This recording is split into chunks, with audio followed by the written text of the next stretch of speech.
السلام علیکم ورحمۃ اللہ وبرکاتہ۔ محترم ناظرین و سامعین، امید ہے کہ مزاج گرامی بعافیت ہوں۔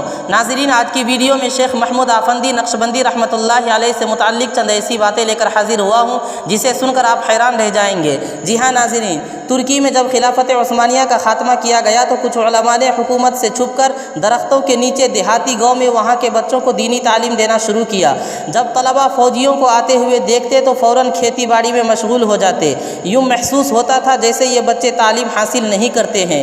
ان طالب علموں میں شیخ محمود آفندی نقشبندی رحمۃ اللہ علیہ بھی شامل تھے۔ دینی تعلیم مکمل کرنے کے بعد شیخ محمود آفندی رحمۃ اللہ علیہ نے وہاں سے شہر کا رخ کیا اور وہاں ایک قدیم مسجد تھی جس میں حضرت مولانا محمود آفندی نقشبندی رحمۃ اللہ علیہ نے درس و تدریس کا سلسلہ شروع کیا اور یہ سلسلہ 40 سال تک قائم رہا۔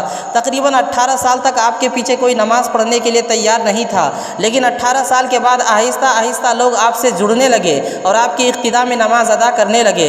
اب جب اذان ہوتی ہے تو لوگ جوق در جوق اس مسجد میں نماز کے لیے آتے ہیں۔ یہ حضرت شیخ محمود آفندی رحمۃ اللہ علیہ کی خدمت و محنت کا نتیجہ ہے۔ حضرت شیخ آفندی کی زندگی کا یہ واقعہ بھی مشہور ہے کہ ترکی سے جب خلافت عثمانیہ کا خاتمہ کیا گیا تو وہاں کے بانی کمال عطا ترک نے عربی کتاب اور دینی علوم پر مکمل پابندی لگا دی۔ حضرت مولانا شیخ محمود آفندی نقشبندی نے اپنے طلباء کو انگلیوں کے اشاروں پر صرف اور نحو کے گردان پڑھانا شروع کر دیا اور نماز، روزہ اور زکوٰۃ و حج کے مسائل بھی اپنے ہاتھوں کے اشاروں سے سمجھائے۔ ایسا لگتا ہے کہ اللہ تعالیٰ نے آپ کے ہاتھوں پر مکمل دینی نصاب رکھ دیا تھا۔ اب تو وہاں بہترین طریقے سے دینی تعلیم پڑھائی جاتی ہے۔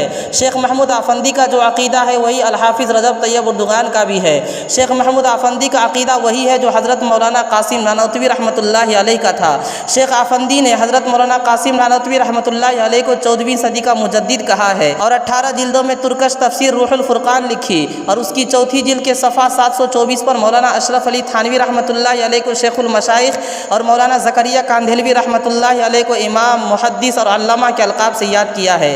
ناظرین، امید کرتا ہوں کہ آج کی یہ ویڈیو آپ کو اچھی لگی ہوگی۔ اگر اچھی لگی ہے اور آپ ہمارے چینل پر پہلی بار آئے ہیں تو چینل کو سبسکرائب کر لیجئے تاکہ ہماری ساری ویڈیوز کی نوٹیفیکیشن آپ تک پہنچتی رہے۔ شکریہ، جزاک اللہ۔